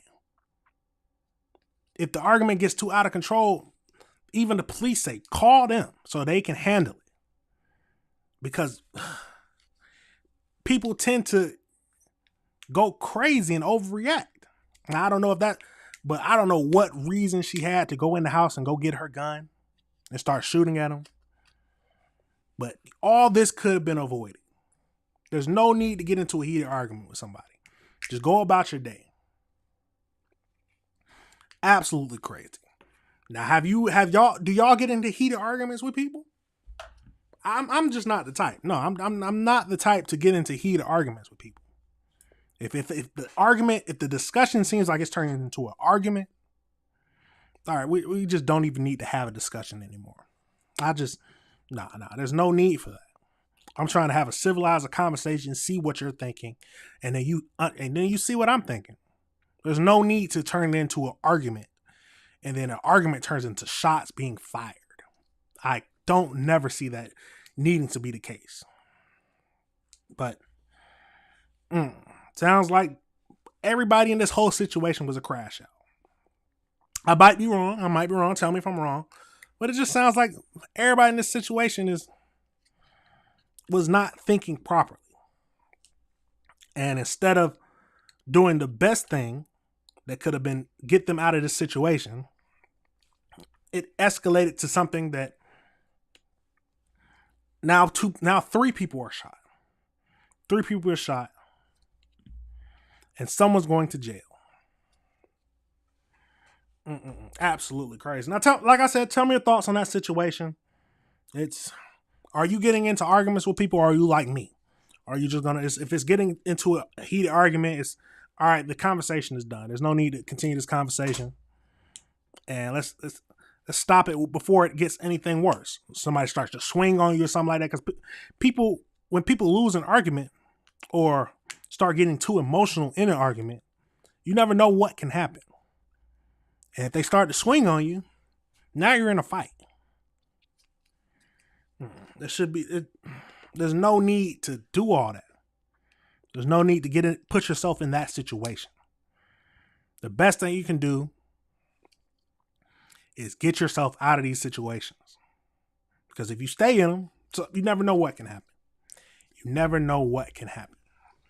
But that's absolutely wild. All right, but now we're gonna talking about somebody getting shot. So we're gonna turn over to the SIG Sauer, if I'm saying that right. SIG, I just call it SIG, the SIG P320. Now I don't know if y'all have heard of it, but it's basically getting recalled because it sounded like someone took it out their pants while I was in the holster, put it down, and it shot and killed somebody. Someone in I think it was the Air Force. So, but let's jump right over into that video and see what it's talking about. But basically, law enforcement is suspending all use of this. So we'll get into this video, and then we'll get into an article where it kind of talks about it. So let's jump into it. First at 6, a Florida lawmaker is calling on law enforcement to stop using a popular type of handgun, the SIG Sauer P320. He says there have been too many cases of the pistol discharging while holstered. Fox 13's Aaron Mesmer is live at the Tampa Police Headquarters. All right, let's stop right there. There's been too many instances where the gun discharges while in the holster.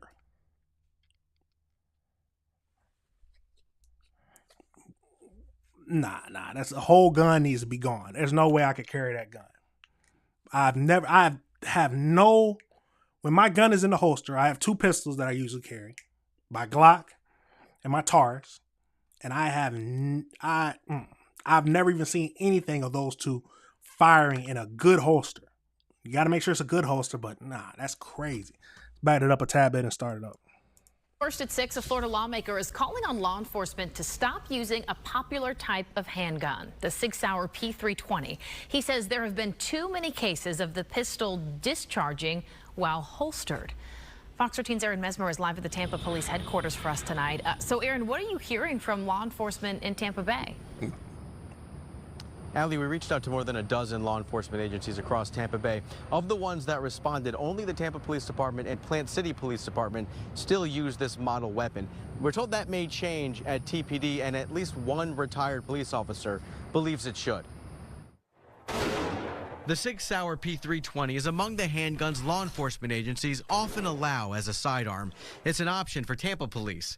In 2020, retired TPD officer Bob Northrup had a P320 holstered on his hip, and as he moved his jacket, that's just when it just discharged. He says the bullet blew out his ankle. I was scared to death. I thought somebody at first might be shooting at me, but I stood there for a second and realized that there was something wrong. According to a recent investigation co-authored by the Washington Post, there have been more than 100 holstered discharges with the P320 pistol since 2016.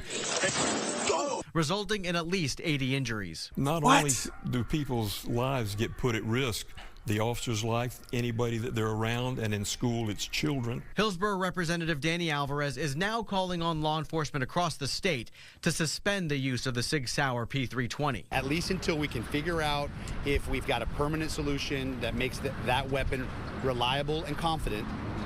I want to see people stop using the SIG P320. Alvarez says he knows of at least 9 agencies in Florida that use this weapon, including the Tampa and Plant City police departments. Is it worth keeping and finding out later when we have a cop get killed or a citizen that they're trying to protect? A spokesperson for Plant City PD said there are no current plans to suspend or discontinue use of the weapon. But Tampa Police Chief Lee Burkhaus said the department is now evaluating alternative firearms. He added, the mere suggestion that there may be safety concerns regarding a department-issued weapon becomes a priority for our agency.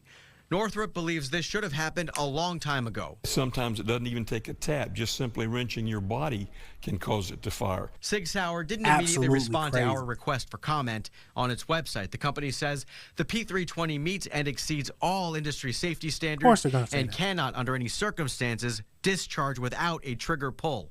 Still, here's what this retired officer thinks. Get rid of the thing today. And this week, the U.S. Air Force paused its use of its version of the P320 following the death of an airman in Wyoming. Again, Tampa Police deciding how to handle using the P320 here at the police department. Allie? All right, Aaron Mesmer live for us tonight. Aaron, thank you. Absolutely crazy. But let's get into an article where it brings a little bit more into this. So let's jump into that.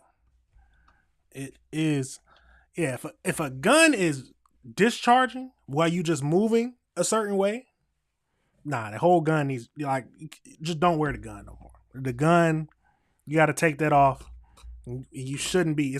They said 80 people, 80 incidents. No, 100 incidents where 80 people were shot, where the gun just discharged and fired on its own. Now, I don't know if it's a holster malfunction or something like that, but they said it was just moving, bending down. I've done all that with my gun on my hip, and it has never even crossed my mind that it would fire. But let's jump over into this and see what it's talking about. This article is talking about. So, the NHPR had previously reported on unintentional discharges involved. A little late, a little bar. Let's go down.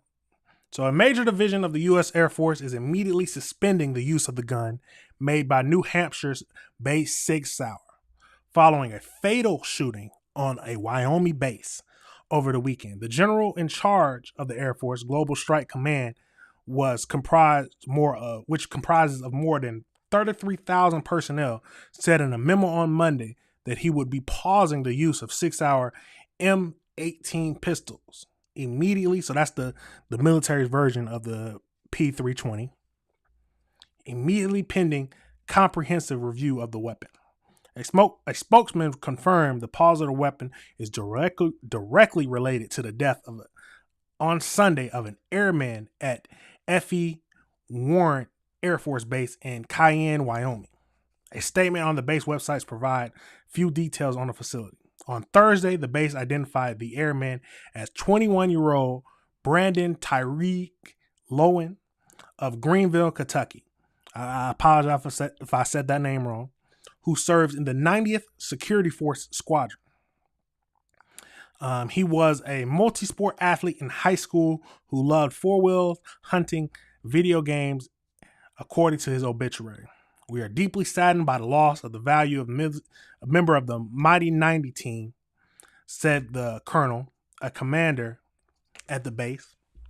Our thoughts and heartfelt condolences are with the family, friends, and his fellow defenders during the incredibly difficult time. A Pentagon spokesperson for the Air Force acknowledges the ongoing review of the M18 within the Global Strike Command, but didn't say whether their investigation may expand to other units within the military carrying the pistol.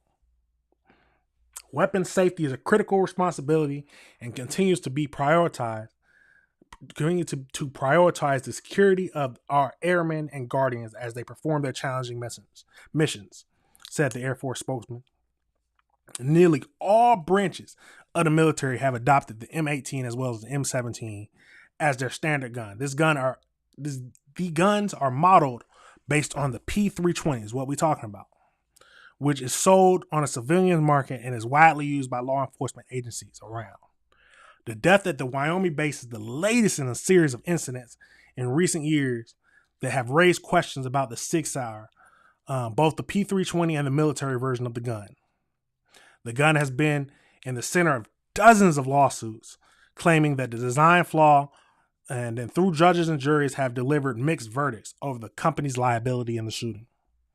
In March, 6-hour's headquarters in Newington announced that it would take an aggressive approach to push back against allegations involving the P320, calling concerns about safety, lies, and misinformation.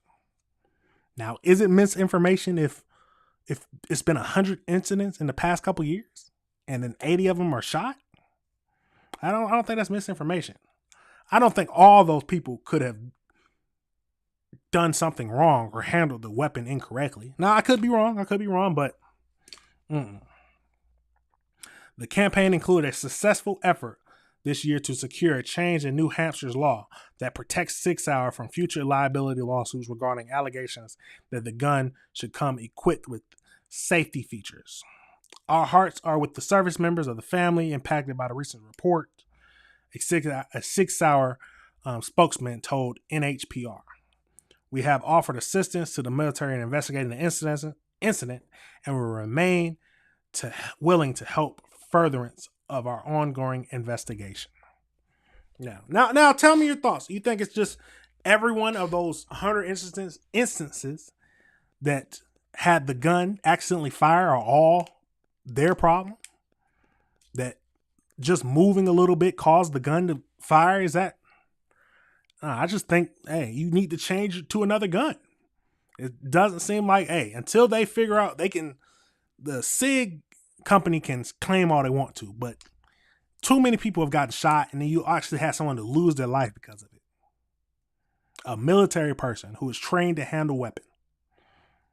You got policemen who are trained to handle weapons and are trained very rigorously to handle and shoot the gun properly, hold it properly, and it fires and shoots them while it's in the holster. Now, I might be mistaken, but like I said, tell me your thoughts. That just seems like a crazy situation to me. Do you think they should change to another gun? That is absolutely wild. Like I said, leave me your thoughts in the comments and tell me what you're thinking, but I can't see any other solution than besides changing the gun. Since SIG's saying there's nothing on their part, if they're saying there's nothing they can do on their part, there's nothing wrong with the gun itself, but instances like this still are happening, change the gun. It's over with. We're not even going to use their gun anymore. Once everybody stops using their gun, they're going to be like, oh, well, we've done some research. This is the new P3. It stops the problem. Well, even if they try to admit the flaw, that they found a flaw in their gun, that opens them up to lawsuits. So they're most likely never going to admit that there's a flaw in their gun, because that would just bring in too many lawsuits. And no company's going to do that. But like I said, tell me your thoughts. I saw that one of my roommates, one of my friends, my roommate, he brought that up to me, and it was just, I was like, oh wow. Yeah, I had to talk about it and see what everybody's thoughts are. But absolutely crazy. Now we're going to so the next thing we're going to do, we're going to pivot over into TikTok. So TikTok home, the TikTok cult home was raided by FBI. Now, I didn't even know, but they said it was based off a Netflix documentary. So we'll watch the trailer of the documentary right now, and then we'll get into the raid of it to see what it's talking about. So let's go over into it's called, the Netflix show was called Dancing with the Devils. Dancing for the Devil. The 7 million TikTok cult. So let's jump over into this and see what it's talking about. Today is my sister's birthday. We're not allowed to contact her, and we're blocked on absolutely everything. We have 2 daughters. We don't just have one. All the dancers that she dances with, someone else is controlling their lives. I don't want to say I was in a cult. How did I let myself get sucked into something like that? Miranda and I knew that we always wanted dance to be a part of our lives. California and dancing, it was their big dream. Men and women travel to LA with their big dream of being on stage and just get wrapped up in a lot of things that aren't fair for them. 7M, an entertainment company founded by Robert Shin, who's also the pastor of LA-based Shekinah Church. This is a church, but they're also a management company. I just felt a little funny about that. When he found the dancers, he saw all this an opportunity to be like a world famous social media talent manager. Social media, it was new. Like, man, I can do this and get money from my art. I want to do this. He would always share whenever someone would get a deal. All this money, it's all going to Robert. It started out fairly innocuous, but the control slowly grew. I could be in an unsafe environment. This is a cult. They would say, like, cut off your family because you need to work on yourself. You have to die to your family in order to save them. As a man of God, crazy. I wasn't thinking that he would ever do anything wrong to me or someone. When you raise somebody and all of a sudden to see a shell of your daughter, I don't know who this person is. There were these sleuth accounts popping up. Former members were saying people suffered in his church for decades. I felt so betrayed. It was awful. I want Robert to never be able to do this ever again. Whatever you sow, you're gonna reap. That's what he teaches, right?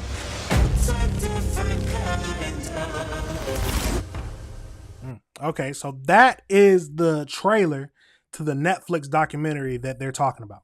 So now we're going to get over into the FBI recently raided the house that they're talking about in this whole TikTok cult. So let's jump over into that and see what that's talking about. This is absolutely crazy. Never know what's happening. You got to be careful with who you trust to manage you, because we hear it all the time about, especially back in the day where the music companies, or even now the music companies or any kind of talent agency would just have them, oh my God, awful deals where they control and brainwash them. But let's jump right into this and for the FBI raid. So let's get into this.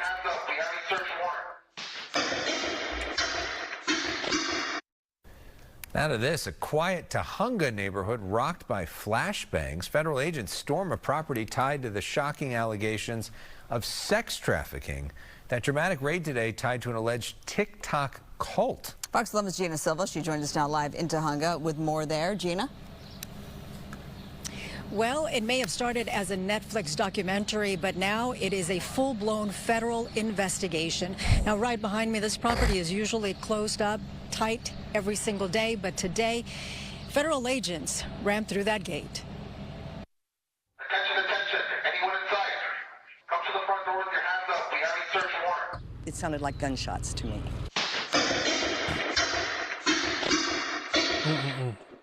In the early morning hours, local and federal law enforcement arrived in this quiet Tujunga neighborhood to serve a search warrant, alleging sex trafficking, money laundering, tax evasion, mail fraud, and COVID-19 pandemic-related fraud. It's really, really creepy, and this is a really great, quiet little community, and a lot of families. They must have rammed the gate to get in there. Look at that. The front gate of the property lies mangled and twisted. Clear evidence of a forced entry. Sky Fox captured video of 5 people in handcuffs. This is the same location tied to Shekinah Church and 7M Films, both at the center of serious allegations in a Netflix documentary released in May 2024. 7M, an entertainment company founded by Robert Shin, who's also the pastor of LA-based Shekinah Church. The documentary, titled Dancing for the Devil, the 7M TikTok cult, alleges emotional and psychological manipulation. It started out fairly innocuous, but the control slowly grew. We feel liberated. We feel that finally maybe there's a chance for justice to be served. Melanie Lee joined Shekinah Church at 15 and left in her 20s. She accuses Pastor Shin of abuse and running the group as a cult. After years of urging law enforcement to investigate, she now says she feels vindicated. I know for a fact that they will find things that he's done that are, evil. I mean, he's a criminal. I can definitely say that, whatever's coming for him, he deserves it. Right now, the search warrant is sealed, so we don't have an idea as to what the agents were looking for at this specific property. But former members say whatever it is, they're confident the agents will find it. I'll send it back to you in the studio. How long, Gina, have federal investigators been working this case? The documentary came out in May of 2024. We don't know how long ago this investigation started, and like I said, the search warrant is still sealed, so we don't know the details. But the former member we spoke with has been part of the investigation, and she says that they've been working very hard on this for quite some time. She didn't give me a timeline. Gina Silva, thank you for your reporting. In Southern California. Absolutely crazy. I can't, oh my God.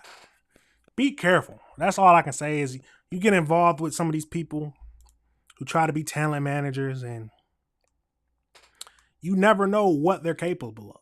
You never know what they are capable of. And to think that they did a whole documentary on this.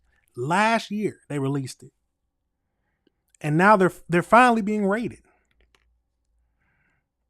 That's crazy. They released a documentary before saying all these allegations before they even raid the place, and it's still going on.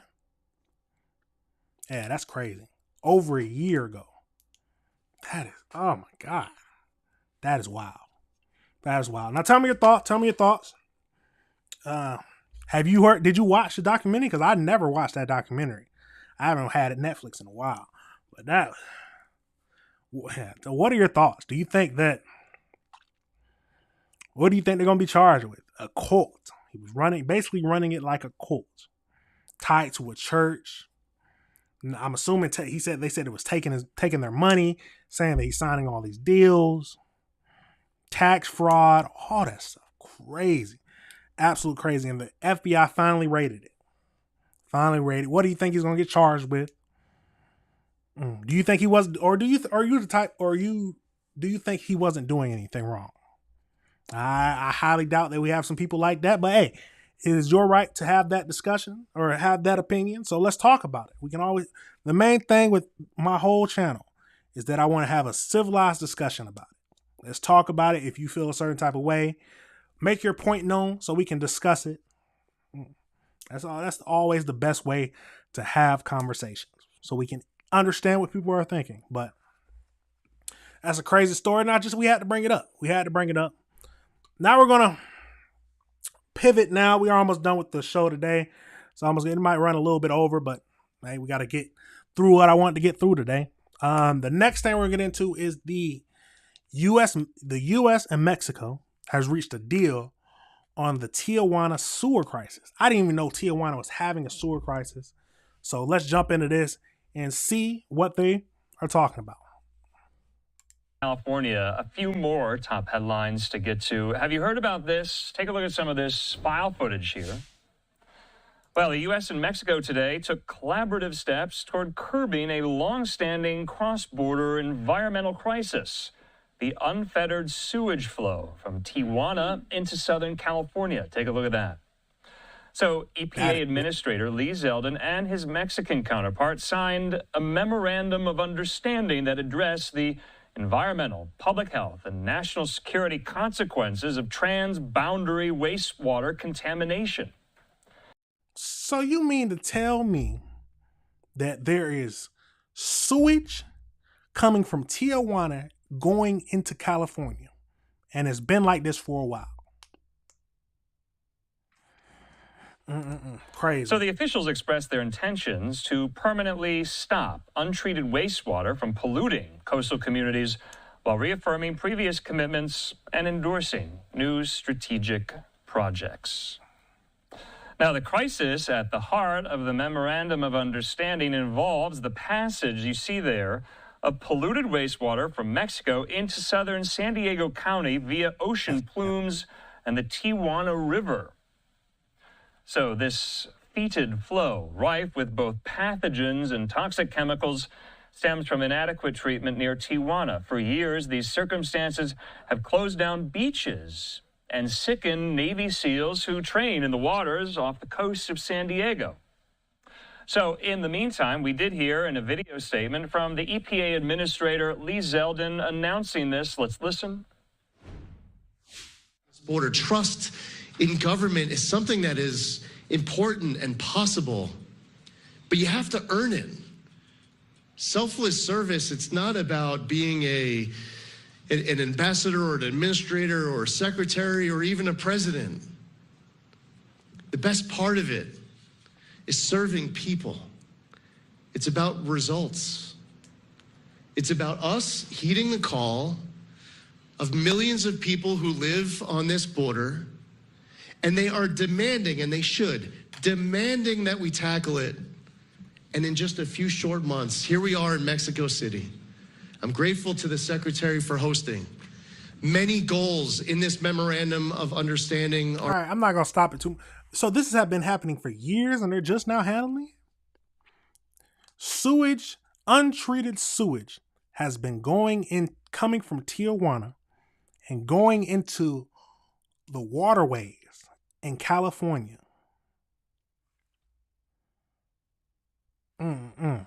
Crazy. Untreated. And they say that the military men who train in those waters have been getting sick. And you're telling me it's just now getting fixed? They're just now handling it today? Has it taken that long to get it? Nah, bro. Ain't no way. There is no way. Mean to tell me that Mexico has been just letting this happen? Well, the U.S. has just been letting Mexico do this? and it took them this long to solve the problem? Nah, that's absolutely crazy. Reached, and the secretary was talking about financial components and stress testing and reducing timelines of minute 328 projects and adding additional projects to make sure that 100% solution is there and entering into another minute. There are times when announcements get made and there's no substance. But here we are today with great pride to be able to stand before the people of Mexico and the United States who care so much about this issue, to be able to proudly tell you about all of the details of us finally delivering this urgent, long overdue, permanent, 100% solution to tackle this sewage crisis once and for all. It's an environmental win. It's a border win. It's a win for the Mexico-U.S. relationship. It's a win for people who had lost faith, but not anymore.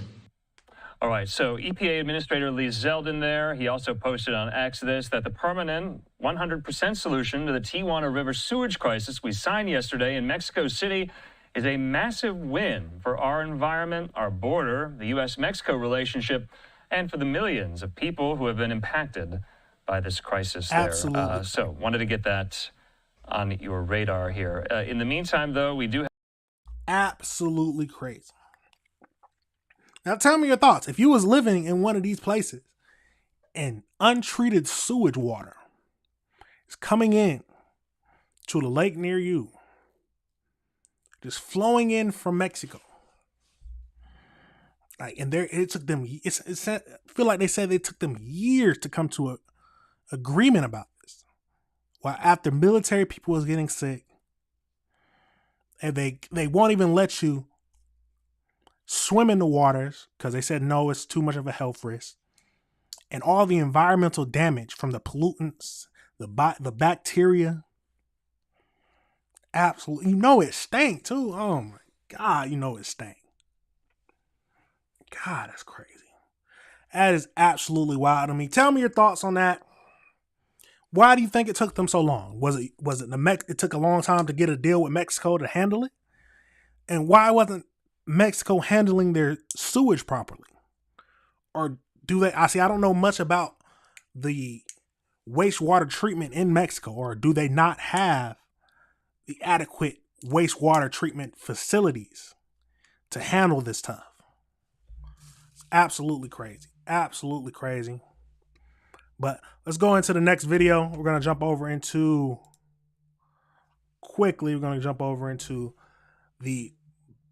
we got some, a veteran said a brain was in the box after he died. So I don't know what this is all about, but let's jump right into it. Oh, see, I got too much stuff going on. Brain was in the, let's get into it. Of a Georgia man are suing funeral homes in Georgia and Philadelphia after his brain was delivered to the family, along with his personal effects after his death. Timothy Garlington's parents were horrified to discover his brain matter, which were contained in a sealed, unmarked box. Fox 5's Deidre Dukes live at Southern Cremations and Funerals in Cobb County with more on this disturbing case. Deidre? Timothy Garlington's family dealt a double blow. They were already grieving their son's death when they made this horrific discovery. Timothy Garlington's parents hired Southern Cremations and Funerals at Cheatham Hill in Marietta to transport his remains to Nick's funeral home in Philadelphia following his death in November of 2023. Just days after the butler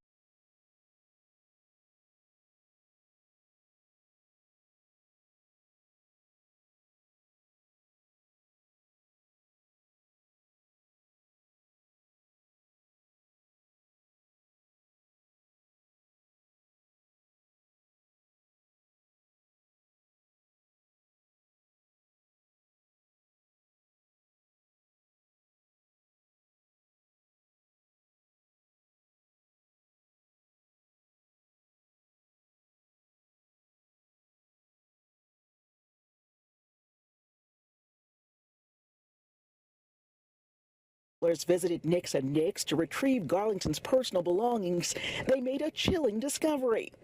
Among his personal effects, this sealed red cardboard box contained his brain. The family has been destroyed twice. Timothy Garlington's parents hired Southern Cremations and Funerals at Cheatham Hill in Marietta to transport his remains to Nick's funeral home in Philadelphia, following his death in November of 2023. Just days after the butlers visited Nick's and Nick's to retrieve Garlington's personal belongings, they made a chilling discovery. Among his personal effects, this sealed red cardboard box contained his brain. The family has been destroyed twice. The butler's attorney says the family drove around with the box in their car for days before they discovered the disturbing contents. And after a few days, the box started smelling like they said death.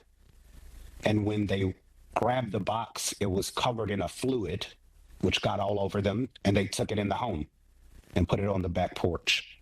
Not knowing what it was, they inquired with Southern Cremation in Georgia, and they were informed that it was their son's brain. The butlers now suing both funeral homes for gross misconduct in the handling their son's remains and severe emotional distress. Staff at the I forgot I was muted. Who puts a brain in a box? A brain in the box. Where is that standard in cremation or in the funeral home cremation or in just the procedures for handling a dead body? And they ship it to the family? A brain in a box is absolutely crazy. Marietta Funeral Home referred us to their corporate office. A spokesman who answered the phone there said they had no comment. Fox 5 did speak with the owner of Nick's and Nick's by phone Friday afternoon. Any body part should be in the body, so I don't understand why they would send him his brains in a box. Julian Nixon says Southern Cremations is solely at fault because they shipped the brain matter along with the deceased's personal effects, and says Pennsylvania state officials cleared him of any wrongdoing. We immediately reported it to the state board and the medical examiner. When the state board investigated, they said that we did everything correct. Now, the butler's family attorney says that they are suing in hopes of ensuring this never happens to another family. In Cobb County, Deidre Dukes, Fox 5. A brain in a box is crazy. I don't understand what procedure were they doing where they took a brain out of the body and ship it to the family. They get it.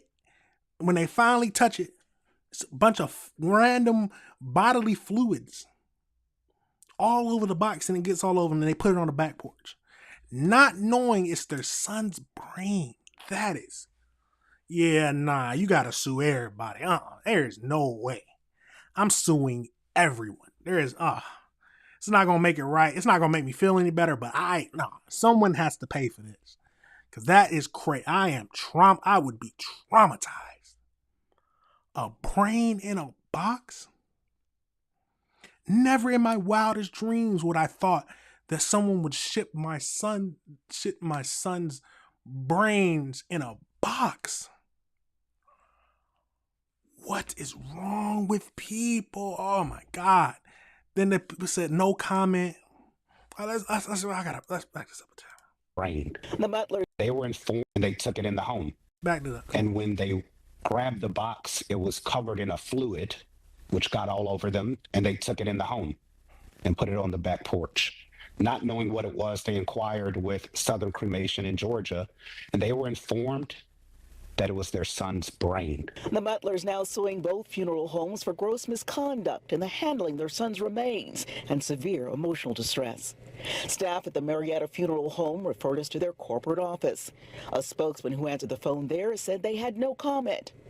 Fox 5 did speak with the owner of Nick's and Nick's by phone Friday afternoon. Any body part should be in the body, so I don't understand why they would send him his brains in a box. Julian Nixon says Southern Cremations is solely at fault because they shipped the brain matter along with the deceased's personal effects, and says Pennsylvania state officials cleared him of any wrongdoing. So it sounds like that they sent the brain and the body, but I'm assuming that the Nixon or whoever did the funeral, or who was just talking, did not look in the box, and they just did the normal thing they do. But I don't know how you can notice. I don't know if you can notice there's not a brain in the body, but that is absolutely crazy. Reported it to the state board and the medical examiner. When the state board investigated, they said that we did everything correct. Now, the Butler's family attorney says that they are suing in hopes of ensuring this never happens to another family. In Cobb County, Deidre Dukes, Fox. Absolutely crazy. Yeah, tell me how you would feel. Tell me who you're suing. Your veteran son has died. Your veteran son, and next thing you know, you get a random box. And when you finally figure out what's in the box, you learn that it's it's his brain. His brain that should be in the body. I don't know who sent that. I don't know what was going through their mind. But yeah, nah, that's a lawsuit. That's a big lawsuit. And I don't see any way they can't win. I don't see any way they can't win. Absolutely crazy. But that is it for the show today, everybody. Let me know any of the thoughts you had on any of the things we talked about. If you disagree, because, hey, we want to talk about it. Tell me if you disagree with any of the things I said today. But it's a crazy world we live in. And I say that every time because it is. It is crazy, but we got to keep reviewing the world together. Now, remember, this is AC the Engineer, and this is AC Reviews the World. Thank you for watching. This was episode 22. And, hey, it's a little bit behind 8, but we got to get to work, man. It's time to end the day. But, hey, remember to like, subscribe, hit that notification bell, and leave some comments. Tell me if you disagree with anything, but you already know all these videos will be broken down so you can get the exact video you want to watch too. Or if you want to watch that long form and watch this whole live stream, go ahead and watch it because, hey, we can always talk about and review things together. But that's it. You already know I got to play the outro, and that's it. Peace.